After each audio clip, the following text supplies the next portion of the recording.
सुंदर JD law education में आपका स्वागत है। Hello friends, welcome back to another video. हम जो है आगे सेक्शन 41 से स्टार्ट करेंगे बीएनएसएस के। इससे पहले जो हम अरेस्ट की बात कर रहे थे कैसे कैसे होती है, तो प्राइवेट पर्सन तक हम पहुंच गए थे सेक्शन 40। अब सेक्शन 41 से स्टार्ट करते हैं, अरेस्ट बाय मैजिस्ट्रेट। तो मैजिस्ट्रेट किन केसेस के अंदर किसी को अरेस्ट कर सकता है। देखिए इसकी एक्सप्लेनेशन है। कौन अरेस्ट कर सकता है, एग्जीक्यूटिव मैजिस्ट्रेट या फिर वो जुडिशियल मैजिस्ट्रेट, जो डीएम वगैरह होते हैं वो, और जो रियल में जो जजेस होते हैं जुडिशियल मैजिस्ट्रेट, जो कि कोर्ट वाले जो होते हैं। ठीक है, कंडीशन क्या है, offence is committed in their presence. Offence क्या होना चाहिए, उनके सामने कमिट होना चाहिए, and with in their local jurisdiction, और उनकी जुरिडिक्शन में होना चाहिए जहाँ पे उनका क्षेत्र अधिकार है। एक्शन क्या है, वो कैन अरेस्ट पर्सनली और order someone else to arrest the offender. या तो वो खुद से अरेस्ट कर सकते हैं या वो किसी से अरेस्ट उसको करवा सकते हैं। देखिए किसकी एक्सप्लेनेशन है, इवन अ जज और magistrate has the power to arrest if a crime happens right in front of them.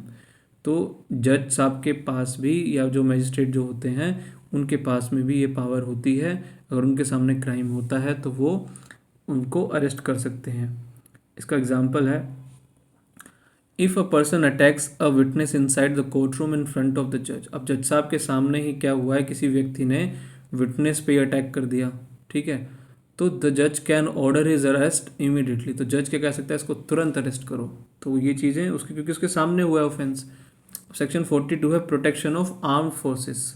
जो आर्म फोर्सेस हैं उनकी प्रोटेक्शन के बारे में बात करता है सेक्शन 42। तो उसके इंग्रेडिएंट्स क्या हैं, देखिए इम्यूनिटी है इनको, ठीक है, छूट है। Members of the arm forces of the union can not be arrested for anything done in the discharge of their official duty. देखिए अगर वो कोई भी चीज़ करते हैं अपनी ऑफिशियल ड्यूटी के दौरान, और वो मतलब लॉ से परमिटेड चीज़ें हैं, तो वो उन केसेस के अंदर उनको अरेस्ट नहीं किया जाएगा। रिक्वायरमेंट क्या है, consent of the central government is mandatory for such arrest. लेकिन अगर करना होगा तो क्या होगा, सेंट्रल गवर्नमेंट से एक कंसेंट लेना जो है, सैंक्शन पास कराना ज़रूरी होता है उनकी अरेस्ट करने से पहले। लॉजिक क्या है, soldiers need protection to perform tough duties without fear of immediate local police arrest. Soldiers जो होते हैं उनको देखिए प्रोटेक्शन चाहिए होती है, क्योंकि वो जिस तरह के काम करते हैं उनको बिना डर और भय के जो है अपने काम करने होते हैं। तो अगर वो पुलिस वालों का ही डर रहेगा तो वो अपना काम नहीं कर पाएंगे। ठीक है, एग्जाम्पल है इसकी, an army soldier uses force to control a crowd while on duty. तो वो क्या करता है कि भाई जो भी जितना भी उसके उसके जो मतलब जितना अलाउड है वो उस फोर्स को अपना यूज़ करता है, ताकि जो है क्राउड जो है उसको रोक सके। ठीक है, उसके पास बंदूक है, डंडा है, जो भी है, जिस भी तरीके से। The police can not arrest him without permission from the central government. तो पुलिस उसको अरेस्ट नहीं कर सकती जब तक जो है उसको उस पुलिस वाले के पास सेंट्रल गवर्नमेंट की परमिशन सैंक्शन नहीं होगी। अब देखिए सेक्शन 43 है अरेस्ट हाउ मेड। बड़ा इंपॉर्टेंट सेक्शन है ये भी, कि भाई अरेस्ट कैसे होती है। The physical process of arresting someone. तो फिजिकली प्रोसेस क्या है, तो एक्चुअली में होता क्या है वो अब जानते हैं। कैसे अरेस्ट होता है, देखिए टच और कन्फाइन। ठीक है, भाई टच करना ज़रूरी है। Police officer shall strictly touch or confine the body of the person to be arrested. तो देखो उसको क्या करना होगा, कि उसको देखो कि लिमिट में उसको कम से कम अपने कंट्रोल में करना होगा। तो वो टच करके या जैसे भी है कर सकती है। Submission, unless there is submission to custody by word और एक्शन। अगर वो अगला यही कह रहा है कि जी नहीं नहीं मैं चल रहा हूँ, कोई दिक्कत नहीं, मैं थाने चलने के लिए तैयार हूँ, तब उसमें ज़रूरत नहीं है। या तो वो कहे या फिर वो चुपचाप से चल रहा है। ठीक है, या तो उसके शब्द हैं या फिर उसका एक्शन है कि चलिए, मतलब बिना बिना कहे वो सीधा चलना शुरू कर देता, कोई भाग दौड़ कुछ नहीं, तो तब भी ये चीज़ है। Women, generally no touching of women by male officers. लेकिन देखिए अगर जो कोई जो औरत है, ठीक है, ऑफेंडर अगर कोई औरत है तो उसको जो है मेल मेंबर्स टच नहीं करेंगे जनरली। ठीक है, अगर हाँ मतलब बहुत ज़्यादा कोई सीरियस चीज़ है तो बिल्कुल कर सकते हैं। Presumption is she will submit to custody orally. तो ये माना जाता है कि वो खुद से ही जैसे अपने आप ही जो है कस्टडी में आपके चलने के लिए रेडी है। तो ये जो है प्रिज्यूम किया जाता है, ये मान के चला जाता है। 43 का क्लोज 3 कहता है हैंडकफिंग रूल्स के बारे में। ये नई चीज़ है, बीएनएसएस की अपडेट है ये। The officer may use handcuffs keeping in view the nature and gravity of the offence. तो भाई कितना सीरियस नेचर का ऑफेंस है, किस तरह की मतलब अगर उसमें मतलब बहुत सीरियसनेस आती है तो वो हथकड़ी जो है उस व्यक्ति को लगा के ले जा सकता है। तो उसका भी कितनी मतलब क्या किस नेचर का ऑफेंस है, मतलब बहुत सीरियस है क्या, कम कम लेस सीरियस ऑफेंस है, तो ये सब चीज़ें मैटर करती हैं, तभी उसको हथकड़ी पहना सकते हैं। अलाउड फॉर कब कहाँ पे अलाउड है, देखिए अगर वो व्यक्ति क्या है हैबिचुअल ऑफेंडर है, ठीक है, बार बार अपराध करता है, एस्केप्ड कस्टडी या वो भागा हुआ है, ठीक है, या उसके भागने के चांस हैं, ऑर्गेनाइज क्राइम मतलब बहुत ही जो है ऑर्गेनाइज क्राइम्स करने में जो है वो शामिल है, टेररिस्ट एक्ट है उसका, तो फिर तो करना ही पड़ेगा। ड्रग ऑफेंसेस हैं, ठीक है, ये जो बहुत सीरियस ऑफेंस होते हैं, सबसे ज़्यादा मुझे खतरनाक ऑफेंस लगते हैं ये। पोजीशन ऑफ इलीगल आर्म्स है, गलत तरीके से कुछ बंदूक वगैरह या जो भी हैं रखी हुई हैं, मर्डर किया है, रेप किया है, एसिड अटैक किया है, या फिर जो करेंसी है उसके नकली नोट बनाना, काउंटरफीटिंग कर रहा है, ठीक है। तो पर्पस क्या होगा, to prevent escape and ensure safety. तो अगर जो है हैंड हथकड़ी लगाने की ज़रूरत क्यों पड़ रही है, इन सारी चीज़ों के जो हमने जो एग्जाम्पल हमने डिस्कस किए हैं उसमें बेसिकली ये है कि वो भागे ना और जो सेफ्टी भी जो है बनी रहे। एग्जाम्पल है, police caught a terrorist, police ने जो है एक टेररिस्ट को पकड़ा, since it is a serious offence under section 43 clause 3, क्योंकि ये बहुत ही सीरियस ऑफेंस है, police can put handcuffs on him to prevent him from escaping. तो पुलिस क्या कर सकती है, उसको हथकड़ी पहना सकती है और अपने कब्जे में रख सकती है ताकि जो है वो भाग ना पाए। आगे देखिए सेक्शन 44 है सर्च ऑफ प्लेस, तो किसी प्लेस के सर्च के लिए है। सेक्शन सिचुएशन है, person to be arrested has entered or is hiding in a place, ठीक है। अब जिस पर्सन को जो है जिसको अरेस्ट करना है वो क्या है कि या तो किसी जगह पे घुस गया है या फिर वो छुप रहा है किसी किसी जगह में, तो उस जगह में पुलिस के पास सर्च करने का क्या राइट है वो सेक्शन 44 बताता है। देखिए राइट टू एंटर है, police can demand entry into that place, police जो डिमांड कर सकती है कि देखिए जी किसी का भी घर हो सकता है, कोई भी जगह हो सकती है, तो वो कह सकते हैं देखिए मुझे इसको अरेस्ट करना है तो मुझे यहाँ अंदर आना ही होगा। और ड्यूटी ऑफ ऑनर, जो भी उस प्रेमाइसिस का, उस घर का, उस बिल्डिंग का, उस जगह का जो भी मालिक है उसकी क्या है, ड्यूटी है।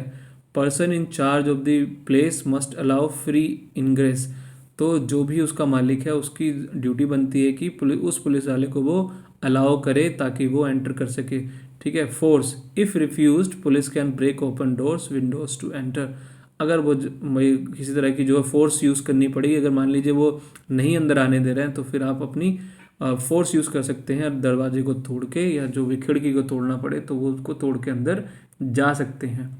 एग्जाम्पल 44 है, सेक्शन 44 का एग्जाम्पल है, एक criminal runs and hides in a house, एक क्रिमिनल जो है क्या करता है, वह भाग जाता है और वो छुप जाता है किसी घर के अंदर। Police ask the house owner to open the door, police वाले से बोलते हैं भैया खोल दो दरवाज़ा।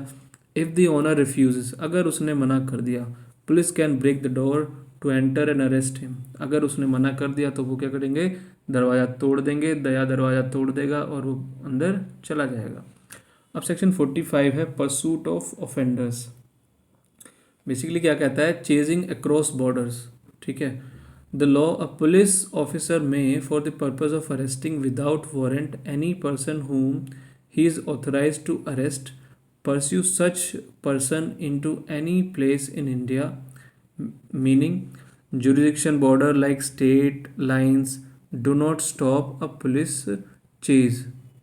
इसका देखिए बेसिकली मतलब क्या है कि अब देखिए वो पुलिस वाला जिसके पास क्या है पूरी अथॉरिटी है उस व्यक्ति को बिना वारंट के अरेस्ट करने की, तो अब वो व्यक्ति जो है किसी भी जगह पे मिलेगा, ठीक है, अपने क्षेत्र अधिकार से बाहर भी मिलेगा, कहीं पे मिलेगा तो वो उसको अरेस्ट कर सकता है। मतलब क्या है, देखिए jurisdiction border line state line do not stop a police chase, तो जो अब क्योंकि देखिए एक थाने का जुरिसडिक्शन होगा, ठीक है ना, और उस स्टेट का भी जुरिसडिक्शन हो सकता है, तो ठीक है वो तो वो पुलिस के पास ये जो पावर है कि वो उसको अरेस्ट कर सकती है। एग्जाम्पल के तौर पे Delhi police officer chasing a criminal can go into Noida Uttar Pradesh and arrest him there, the state borders does not stop him. अब एक जो दिल्ली पुलिस जो है एक क्रिमिनल को चेस कर रही है और वो कहाँ चला जाता है, वो नोएडा में भी उसको जाके वो अरेस्ट कर सकती है, ठीक है। यहाँ पे जो है स्टेट बॉर्डर जो है उसको स्टॉप नहीं करेंगे। अब देखिए नो अननेसेसरी रिस्ट्रेन, ठीक है ना, ज़बरदस्ती नहीं रखना है। रूल है इसका, the person arrested shall not be subjected to more restraint than is necessary to prevent his escape. अब ऐसा नहीं है कि वो व्यक्ति जो है जब वो उसको आपको पता चल रहा है कि कोई भागने का कोई चांस ही नहीं है, तो आपने उसको पूरा ज़मीन पे लिटा लिया, हाथ पैर पूरे बांध के गलों में जो है उसको ऐसे लेके जा रहे हैं, तो ऐसी ज़रूरत नहीं है। या 50 पुलिस वाले उसके आसपास हैं ना, तो ये इस तरह की जो अननेसेसरी चीज़ें नहीं करनी है, ठीक है। जितना चाहिए उतनी फोर्स का ही इस्तेमाल करना है। मीनिंग है do not use excessive force or tight ropes if the person is walking quietly. अब ज़बरदस्ती उसको जो हाथ पैर उसको इतने टाइट बांध दिए गए हैं बिना मतलब के, जबकि वो चुपचाप से चल रहा है आपके साथ, तो कब ये जो है ये जो चीज़ है सेक्शन 46 कहता है ऐसा अलाउड नहीं है, बहुत ही इनह्यूमन बिहेवियर भी है, ठीक है। तो एग्जाम्पल है, if the arrested person is ready to sit quietly in the police jeep, अगर कोई व्यक्ति चुपचाप से पुलिस की गाड़ी में बैठने के लिए तैयार है, there is no need to tie him with the ropes और बीट हिम, ना तो उसको पीटने की ज़रूरत है, ना ही उसको रस्सियों में बांधने की या हथकड़ियाँ लगाने की ज़रूरत है। सेक्शन 47 है grounds of arrest and right to bail. ये भी काफ़ी जो है इम्पॉर्टेंट है। अगर जो अरेस्टेड पर्सन है उसको देखिए ग्राउंड्स ऑफ क्या बोलते हैं अरेस्ट बताने ज़रूरी होते हैं, उसका बेल का अधिकार है, ये भी उसको बताया जाता है। तो सेक्शन 47 के इंग्रेडिएंट्स हैं, police must inform the arrested person of the full particulars of the offence, why are you arresting me. तो पुलिस की जिम्मेदारी है कि अरेस्टेड पर्सन को पूरा पर्टिकुलर बताए उस ऑफेंस का, भाई किस वजह से पकड़ रहे हैं उसको, क्या रीजंस हैं, तो वो चीज़ें उसको बतानी होगी। और दूसरी बात bail, if the offence is bailable, अगर देखिए वो बेलेबल ऑफेंस है तो police must inform him that he is entitled to be released on bail and can arrange sureties. अगर वो बेलेबल ऑफेंस है तो पुलिस कह सकती है देखिए आपको बेल का अधिकार है, ये आपका राइट है, ठीक है, तो आप जो है आप अपनी कोई श्योरिटी बुला लीजिए, अब मैं आपको छोड़ दूंगा। इसका एग्जाम्पल है, at the time of arrest police must say we are arresting you for theft. देखिए जब अरेस्ट करती है पुलिस तो उसको कहना चाहिए कि देखिए मैं आपको अरेस्ट कर रहा हूँ क्योंकि आपने चोरी की है, और ये क्या है, if it is a bailable offence then they must say, अगर बेलेबल ऑफेंस है तो बेलेबल ऑफेंस बताएं, और नहीं तो नॉन बेलेबल है तो नॉन बेलेबल बताएं। और उससे कह सकते हैं बेलेबल ऑफेंस है तो कह सकते हैं कि देखिए यू कैन गेट बेल, आप अपना श्योरिटी बता दीजिए। देखिए सेक्शन 48 है ऑब्लिगेशन टू इन्फॉर्म रिलेटिव और फ्रेंड्स। देखिए पुलिस वाले की जो अरेस्ट कर रहा है उसकी जिम्मेदारी होती है कि जब वो उस व्यक्ति को अरेस्ट करे तो उसकी जिम्मेदारी है कि उसके रिलेटिव को या फिर उसके किसी फ्रेंड को क्या करे, इन्फॉर्मेशन दे कि भाई ये व्यक्ति को अरेस्ट किया जा रहा है और इसको कहाँ रखा जाएगा ये भी बताया जाए। इंग्रेडिएंट्स हैं ड्यूटी ऑफ पुलिस, ठीक है, ये जो है क्या है कि ये सेक्शन बताता है कि ये पुलिस की ड्यूटी है to inform a nominated friend. या तो वो बताएगा कि जी ये व्यक्ति है ना, जो जिस व्यक्ति को अरेस्ट कर रहे हैं तो वो बताएगा भाई मेरा ये फ्रेंड है, ठीक है, इसको बता दीजिए, इसका नंबर ये है, फ़ोन नंबर ये है, ये इसका एड्रेस है। या अपने रिलेटिव को उसके बताया जाएगा। और person about the arrest and place of detention. देखिए कि भाई उसको अरेस्ट किया गया है तो उसके दोस्त को बताया जाएगा या उसके रिश्तेदार को बताया जाएगा कि भाई इसको अरेस्ट करा है और किस प्लेस में रखा गया है, उसके डिटेंशन कहाँ पर है, उस जगह का नाम भी बताया जाएगा। Information, police officer shell inform the arrested person of this right immediately. ये पुलिस वालों की देखिए जिम्मेदारी होती है कि उस अरेस्टेड पर्सन को तुरंत ही उसके अधिकार के बारे में बताया जाए। देखिए entry of who was inform must be made in the register. अब जब देखिए खाना पूर्ति नहीं होनी चाहिए, बेसिकली इसका कहने का मतलब ये है कि जब आप किसी को इन्फॉर्मेशन दे रहे हैं कि इस व्यक्ति को हमने अरेस्ट किया है, तो अब जिस व्यक्ति को अगर वो उसका फ्रेंड है या रिलेटिव है तो आप उसकी डिटेल आपको लिखनी होगी, एक रजिस्टर में एंट्री करनी होगी, भाई हमने इस व्यक्ति को बताया था। एग्जाम्पल है, after arresting Raju the police must call Raju's father और wife and tell them Raju is with us at this city police station. तो जब देखिए जब उसको अरेस्ट कर लेंगे पुलिस वाले तो ये पुलिस वालों की जिम्मेदारी है कि वो राजू के फादर को बोलें या जो अगर वो शादीशुदा वाइफ को बोलें या जो भी उसका रिलेटिव दोस्त है उसको बोलें कि जी राजू हमारे साथ है और हमने इसको अरेस्ट किया है, ये इस वाले थाने के अंदर है, यहाँ सिटी पुलिस स्टेशन के अंदर है, जिस भी थाने के अंदर है उसका नाम बताएं, ठीक है। तो यहाँ पे इसको रोकते हैं। कंक्लूजन में काफ़ी इंपॉर्टेंट देखिए सेक्शन से अरेस्ट का जो चीज़ होती है सबसे ज़्यादा, अगर आप एडवोकेट बनने वाले हैं फ्यूचर में या फिर एडवोकेट हैं तो ये आपके लिए बड़ा इंपॉर्टेंट सेक्शन थे अरेस्ट के, क्योंकि आपको काफ़ी चीज़ें क्लाइंट से मिलती आती हैं इससे रिलेटेड। तो वीडियो अगर आपको पसंद आई है तो प्लीज़ इसको लाइक करें, शेयर करें एंड सब्सक्राइब जरूर करें चैनल को। Thank you so much for watching.